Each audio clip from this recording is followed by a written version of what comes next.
little nervous, forgot to put on the heels, forgot my iPad. So yes, I'm gonna be old school and refer back to my notes. But I have a chair up here because I'm having some health issues, so I have to be a little untraditional today. So I will sit down before you see me pass out, and then you have to resuscitate. Wow. Let me just first start off saying that when life throws you lemons, and I know you heard of this motto before, not only that you can make lemonade, but you can make lemon cakes, you can make lemon pies, you can make the lemon drop drink, so you know what I'm talking about when you go to half. You can also make tea with lemon, and you can actually use lemon as a deodorizer for your kitchen. But if you have it like that, you have a maid, you just let her know that you should use lemons, right? And I know this for sure because in my life, I had many lemons that was thrown at me, and I had to make something out of it from each lemon that was thrown at me. Let me introduce myself. My name is Arabia Mollette. I am an emergency physician in Brooklyn, New York, and in Florida, and Kenya, and in Sierra Leone, West Africa, and in other states as well. And I do locums. I was full-time, and I decided to part ways from full-time to focus on myself and also save my sanity. I just like to give honor and recognition to Dr. Dara Cass. She's a great woman. And I want to say thank you to her because she has given me that. And is that you, Reese? Oh, yay! How you doing, girl? And Reese, her and I, we had a wonderful lunch brunch at a weird restaurant in New York, but it was good because I never had that kind of food before. And it was great because we exchanged ideas and conversations, and I was honest with her about who I am as a Black woman, born and raised in the United States, raised in the South Bronx, and I knew that this was the right thing to come and participate in this event because I do not like to participate in any events where I can't be myself. I do not have the luxury to say I am a woman first, as many of you here today do, because one of the things that I encounter from day to day from numerous people of different socioeconomic and ethnic backgrounds is judgment. Prejudgment based on the color of my skin is what I face on a day-to-day basis before people actually take the time to invest to get to know me first. I am judged on how I walk, dress, my hair, because I change my hair often. If you go to my Instagram page, it was red.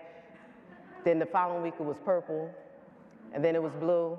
So people at work know that I change my way of my hair. The way I walk, how I wear my hair, where I come from, I'm judged based off of that before people get a chance to know me. For some reason, people think that being Black or African American is directly associated with being poor and uneducated.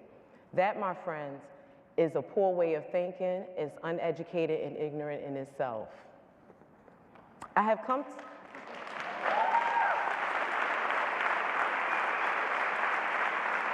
Dang, y'all making me feel good. I just said a few sentences. Let me cross my leg and get a little more comfortable real quick. Like, dang, like, yes, ladies, yes, thank you. Let me go on to my little paragraph. I have come to, and the reason why I say this because I have come to this conclusion based on the experiences and conversations that I have with numerous colleagues and about statements that were said to me about underserved communities, especially the community that I come from in the South Bronx. Even at my current places of employment, from residents to medical students and nurses, their opinions or their statements was illustrated as such. And that's quite disturbing, and that's alarming to me. I come from humble beginnings, and this journey to becoming an emergency physician has never been easy, and it wasn't easy, and it still isn't easy as of today. Even as an attending, I'm still currently squeezing the lemons that, as a Black female physician, and those lemons are racism and misogyny within our profession. I've always done academically despite all the hardships that I faced in my life, from graduating from college, to gaining a full academic scholarship to study at the Latin American School of Medicine in Havana, Cuba, then to have graduated and completing residency in emergency medicine in Newark, New Jersey has been an adventure. When I came back from Cuba to the United States, I seriously thought that practicing medicine and our profession was so open and so welcome to everyone, no matter the creed, race, ethnicity, religion, sexual orientation, or gender. But it wasn't until residency, and after completing residency and I became an attending, that was not the case. Because I experienced racism, and I also witnessed constantly the sexist attitude towards women in medicine, especially in emergency medicine, and it was a slap in the face. I've worked in places where some of my own female counterparts that come from different backgrounds treated me inferior. But I wasn't surprised because I've actually observed how the way they treated patients that look similar to me. During conversations, the words, "You're not like these people, you people, these people," right? "How did you get into medical school?" were repeated constantly. And even at sign-outs, you know how sign-outs are. You know how sign-outs are. You're like, "Oh gosh, man, I hope this sign-out is not gonna be dramatic," or, I hope everything is done. But that wasn't really the case. The sign-outs were pretty good, except that when people automatically, or my colleagues automatically assumed that when they will say things like, "Well, this patient is more likely drug seeking." And then when you go to reassess the patient, you come to find out that the patient has a serious life-threatening condition that causes extreme pain. And this is when I often would ask myself, if this was an affluent hospital, or if this patient came from an affluent area, would this patient be treated this way? Because if this is your way of thinking of each poor patient and or patient of color, what makes me think you don't think of me in a similar fashion? Or how about many occasions, I'm sitting at the computer with my white coat, which I rarely wear, but sometimes I want to get cute, and I'll, beat my face with makeup, and I'll say, I'm just going to wear a white coat. And you know how it is, ladies. Some days you look rough.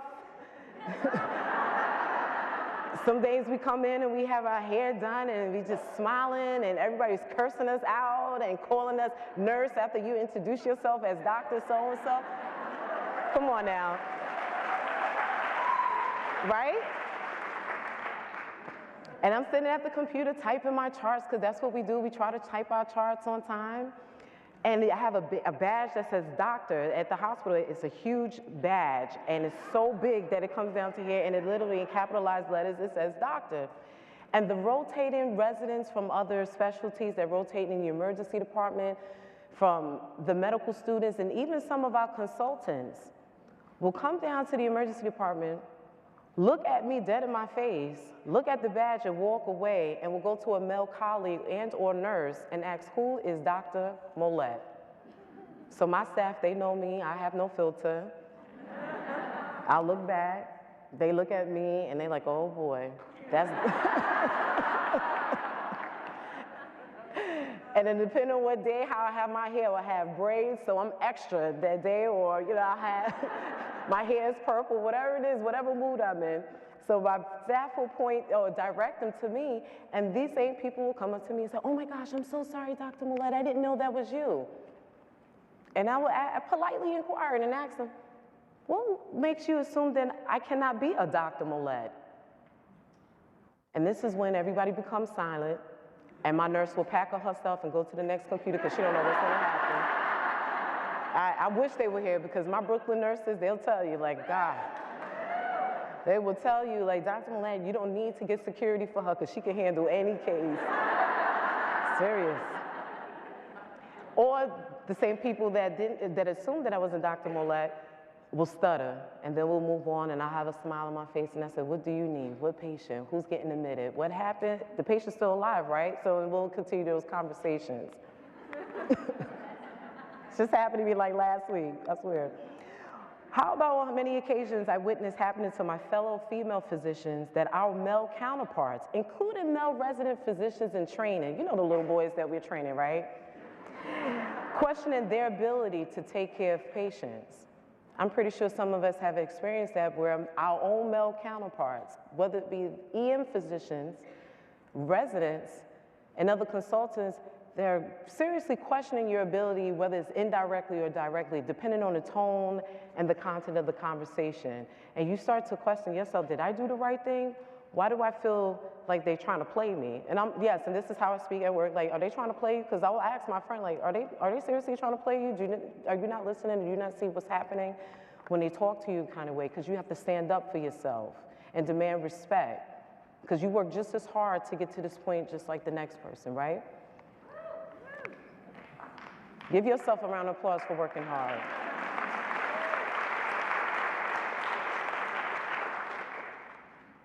According to a recent article by the California Health Report, discrimination and lack of support plague minority women entering the medical field. Women of color only represent 12% of active medical doctors in the United States. In this article, they took a small sample of women of color that were physicians to be interviewed. And many of these women have stated that at high school and in college, they were actively discouraged by guidance counselors to pursue a career in medicine. And they were told that medical school will be too difficult for them, and then for them to start a family instead. I know this because this happened to me in college, this happened to me in high school, and as a matter of fact, it happened to me in residency. So I'm not surprised that it still continues today, even post-residency training as well. These same women had also expressed that they were confronted consistently during residency the double whammy of sexism and racism. I too experienced that during residency, both racism and misogynistic attitudes from male counterparts towards me. And it made me, at times, doubt myself that I could be a great physician, an emergency physician. There were times that I cried, there were times that I wanted to give up. But when I looked around, there were hardly anybody that looked like me that I can go to, that I can confide in and ask for advice on what to do in these situations. So I actually suffered silently. Not to say that my residency program wasn't a bomb.com. It was a great residency program, because I do see a couple of people here that's from our residency program. But it was a great residency program, but there were some issues that were underlying, and at that time when I was trained, it was hard for me to talk to anybody about it. This is a problem we are facing as women. There are a lack of role models and mentorship in our profession for women. Let me be real with you. We need more doctors in all facets of medicine that look like us, who we can turn to for advice, friendship, and fellowship. I'm going to repeat that one more time. We need more doctors in all facets of medicine that look like us, whom we can turn to for advice, friendship, and fellowship. So I ask, ladies, how do you do your part in changing the skew on how we, as women, can work collectively to squeeze these lemons and create a better work environment? Let's not pretend that these lemons don't exist. Let's not ignore that our hospitals, clinics, medical schools, and residencies need to be more responsive. Our profession needs to be more diverse. It is an honor and privilege to practice medicine, especially emergency medicine. We're unicorns. We can handle all cases, any clinical case within a short period of time. Instead of saying that we're the jack of all trades, as an emergency physician, as women, we're the Jill of all trades. That's what I say. But what would you think if you work in an environment that is not supportive and you're constantly being challenged by your counterparts, residents, and other staff? In closing, as I mentioned before, my journey as I navigate through emergency medicine has been quite challenging. Yet I will continue to be the beacon of light for other women, especially women of color, who are pursuing their dream of becoming a doctor. My life in the sunshine is still bright and will continue to reflect love, light, equality, and positivity in all emergency departments that I've served near and far. I am Dr. Arabia Mollette.